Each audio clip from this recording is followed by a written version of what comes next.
Amigas e amigos, antes de tudo eu quero falar aqui, os livros aqui aparecem invertidos, eu estou com um problema no meu celular, que a câmera está invertida e eu já fiz de tudo, estou filmando com a câmera frontal e eu não consegui resolver no celular. Se alguém tiver alguma dica, senão eu vou procurar outras formas para resolver isso. Fica feio, mas é o que tem, né, por enquanto. Eu quero começar a falar um pouco da prática totalitária, né, que eu tenho insistido aqui, né, desse pensamento da direita, que é essencialmente totalitário, porque se ela for permeada pela democracia, por vozes, né, contrárias e tudo mais, ela deixa de ter sentido, ela cai por terra, né, um pouco recordando novamente aquela história do filósofo Roland Corbusier, que a ideologia da direita, a ideologia do século XIX, submetida à realidade de hoje, ela se desmonta como castelo de areia, não se sustenta.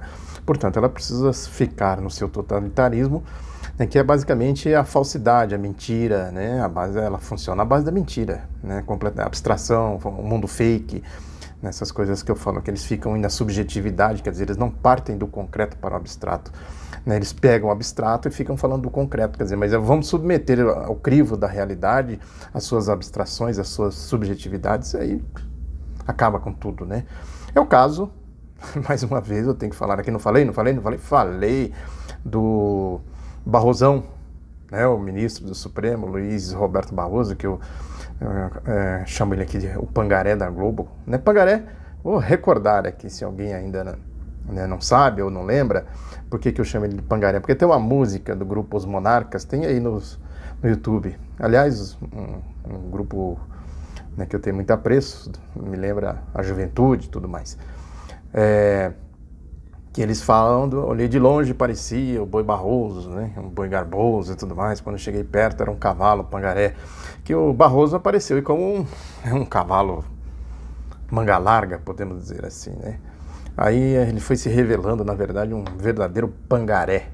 Naquela discurseira vazia que fala, padrão Lava Jato. E eu sempre falei aqui, por que ele tinha, né, essa cumplicidade aí com a turma da Lava Jato? Né, pelas suas práticas, pelos seus discursos vazios, grandiloquentes, né, completamente divorciado da legalidade democrática, da Constituição, completamente envolvido com a lógica da Operação Lava Jato. Lógico que tinha um conluio entre eles, né? Com o Sérgio Moro, com o Deltan Dallagnol e Caterva, né, aquela turma toda lá. E é importante a gente também recordar uma lógica que eu tenho falado aqui, que, né, no espectro da Operação Lava Jato, a sociedade se dividiu. A Lava Jato surgiu como um partido, como epicentro do golpe, substituindo os partidos da direita que não tinham condições nenhuma de tocar um projeto assim golpista como esse adiante. Precisava criar uma nova instituição, né, à margem da democracia, da legalidade, né, da estrutura partidária e tudo mais, né, para fazer isso. Então emergiu o partido da Operação Lava Jato, que é isso aí, e as práticas vão revelando exatamente o que é a direita. Esse mundo privado da corrupção, da bandalheira, da lama, né, os seus esgotinhos nauseabundos, o jornalismo de esgoto, enfim, e as práticas, e por isso que teve no STF, né, um setor do STF, dos ministros, que falou, pera lá, aí não dá. Né, e teve os que se lançaram aí, né, o Barrosão se atolou aí na lama lavajatista, né, junto com o Fux, né, também uma figura que chega a ser depravada pelos seus comportamentos. Tem um caso aí recente agora dele defendendo a reforma da Previdência, né, chega a ser depravado. Depois tem, junto com eles, tem a Carmen Lúcia, não dá para negar, só que a Carmen Lúcia não é verborrágica, tem essa diferença, né, diferente do Barrosão. Barrosão é o verborrágico, o Fux também, né, e etc e tal. E tem a turma que falou, a outra parte, o Lewandowski, o Gilmar Mendes, o Marco Aurélio Mello e tal, né, e o Toffoli, essa figura que a gente conhece aí, mas ele tomou uma decisão importante, essa decisão aí de... Muita gente entendeu como um benefício aí para o Bolsonaro, né, o Carlos Bolsonaro, né, que o Toffoli determinou a suspensão da tramitação, né, de todos os processos em andamento e tal no território nacional que versem sobre o compartilhamento sem autorização judicial para fins penais. É a prática da Lava Jato. Na verdade, não é que ele beneficiou o Carlos Bolsonaro, acho que é Carlos Bolsonaro, se eu não me engano, um dos Bolsonaros, eu não consigo distinguir um do outro. São todos iguais, né? Todos xerox do pai. E, na verdade, é que a Lava Jato estrelou lá, né? O frasista de porta de banheiro de rodoviário, Carlos Fernando Santos Lima, encheu o Facebook dele de frases de porta de banheiro de rodoviária. Né? A Lava Jato está sendo atacada, não sei o quê. Quem comanda a Lava Jato no Rio de Janeiro, é bom lembrar, é o juiz Marcelo Bretas, que é um Sérgio Moro acabado, né? Com as mesmas práticas e tal, né? Com a mesma biografia de afronta à democracia, a lógica, né? As coisas mais elementares, envolvido até o pescoço nessa história aí do auxílio moradia junto com a sua esposa. Enfim, a figura bem conhecida. Né? Então tem esse dado aí que é importante a gente também levar em consideração.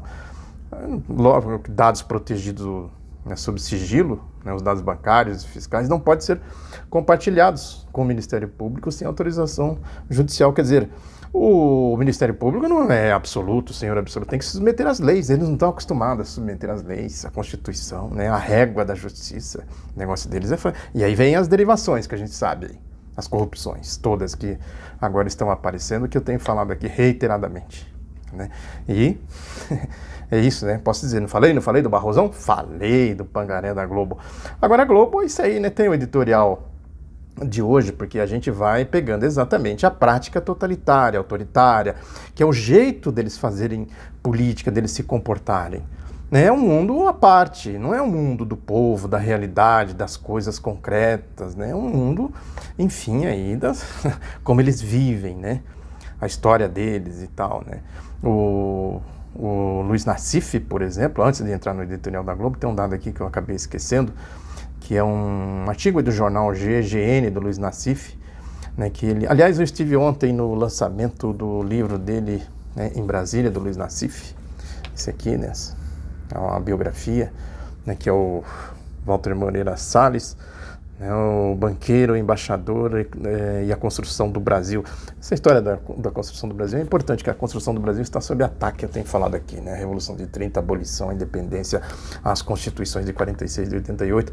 Sempre importante a gente... aliás, eu recuperei esse aqui, né, um livro que há muito tempo que eu não folheava ele, para pegar alguns dados aqui. Tem muito também da compreensão da realidade do Brasil hoje, né, que é da monarquia à república, né, que que nós estamos vivendo aqui, a negação da república. Também aqui, né, aproveitando o embalo para citar esse livro. Mas a questão é que o Nassif, né, lá no blog dele, tem um artigo que fala que os ministros do Supremo, do STF, o Luiz Barroso e o Luiz Fux, os dois, aparecem entre os servidores da Universidade Estadual do Rio de Janeiro que não apresentaram a declaração online de bens e valores no sistema de registro de bens dos agentes públicos do Estado do Rio de Janeiro. O instrumento permite avaliar a evolução do patrimônio do servidor. Não sei, pode não ter nada, né? Nenhum artigo está acusando nada. Simplesmente eles não apresentaram. Aquela história, né? Se são tão moralistas, por que não correram lá e cumpriram as suas obrigações? É a história da mulher do César, né? Não basta ser honesto, tem que parecer honesto. Quer dizer, se não parece honesto, fica a dúvida sempre se são honestos, se não são honestos. Aí a gente vê as práticas, as suspeitas aumentam ainda mais. Mas a questão do editorial do Globo, que vai na mesma linha totalitária, né, da Lava Jato, que fala que é a lógica da Lava Jato de atacar a estrutura partidária, todas, inclusive os partidos de direita. Isso que eu falei, né? Os partidos de direita não tinham condições de sustentar um processo golpista como esse, emergiu no seu lugar o partido da Operação Lava Jato. E aí o editorial da Globo diz aqui que o título diz a inadequada estrutura partidária. Aí diz, se há uma polarização no país entre direita e esquerda, existem nuances em função da variedade de opções que se encontram no tabuleiro político. É evidente que isso aqui é uma obviedade rodriguiana, né? O óbvio lulante. É falando para cachorros loucos, para lavajatista.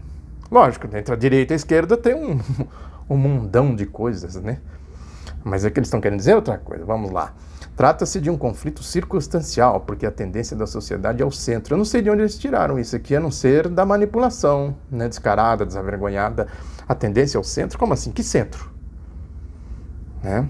O que existe são coisas distintas, né? Grupos distintos. No Brasil não há a menor possibilidade de um pacto social amplo, duradouro e tudo mais, né? Porque os pactos que foram feitos no campo da democracia, que são as constituições de 46 e de 88, eles romperam de maneira golpista. Romperam em 64, com a de 46, e agora em 2018 começaram a romper com o golpe da fraude do impeachment. Estão aí, avançando para cima da Constituição. A reforma da Previdência é um caso muito emblemático nesse sentido, mas a questão aqui trata exatamente disso, do rompimento do pacto da Constituição de 88, e joga a culpa nos partidos. Consequentemente, a Lava Jato é que está certa.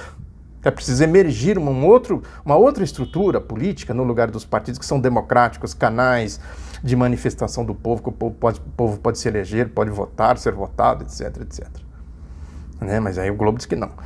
E diz aqui que toda vez que a conjuntura leva a extremos, como agora, dissidências surgem de lado a lado. Eles não são extremistas na lógica deles. Aqui, desta vez, a esquerda, ainda plasmada pela visão nacional populista estatizante do lulopetismo.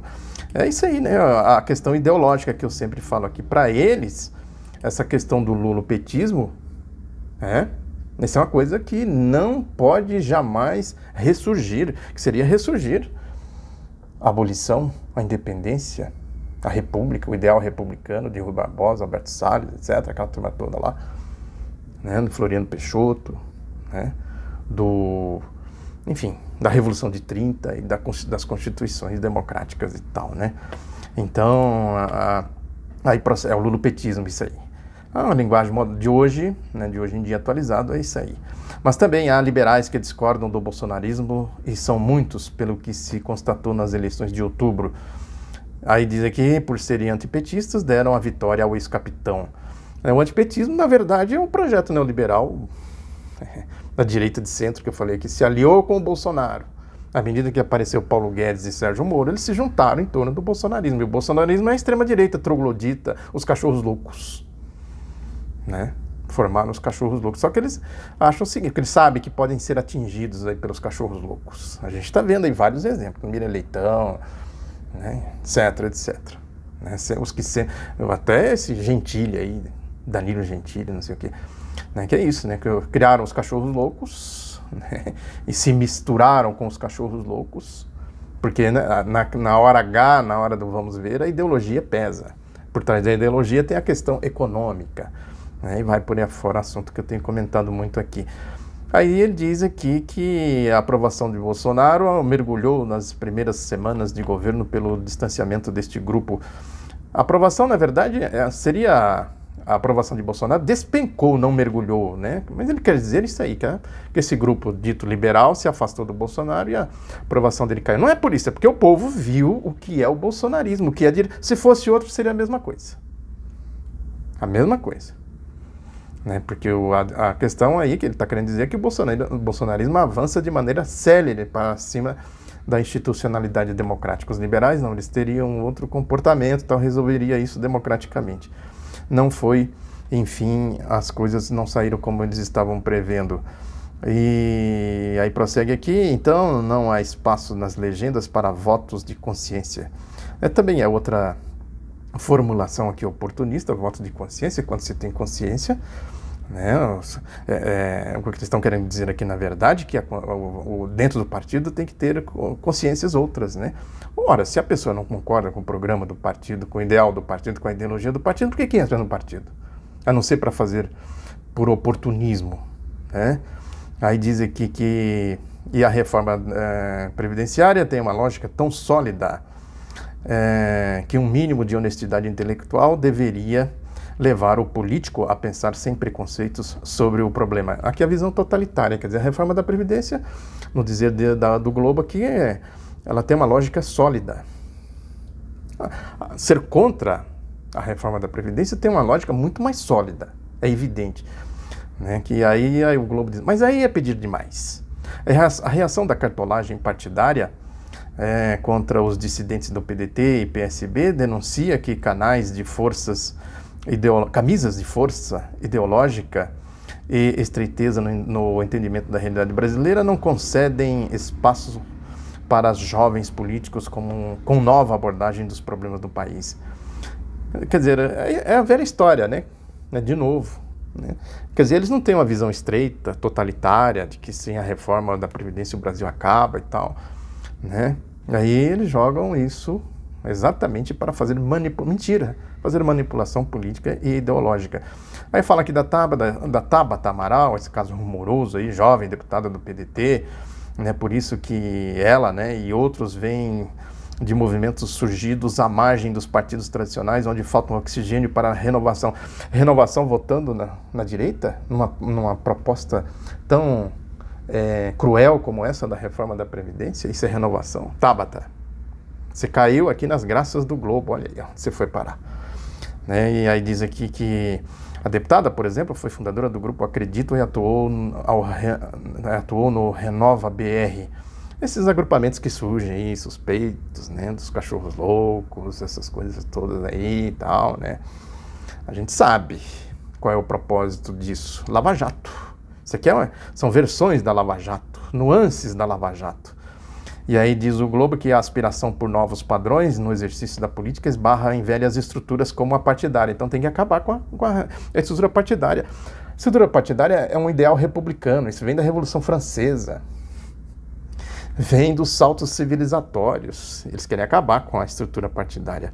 Aí termina o Globo, mas esse caminho precisa ser sem volta, ou seja, precisa de uma ditadura sem partidos. Está dito aqui, não estou inventando não. Está escrito no editorial do Globo.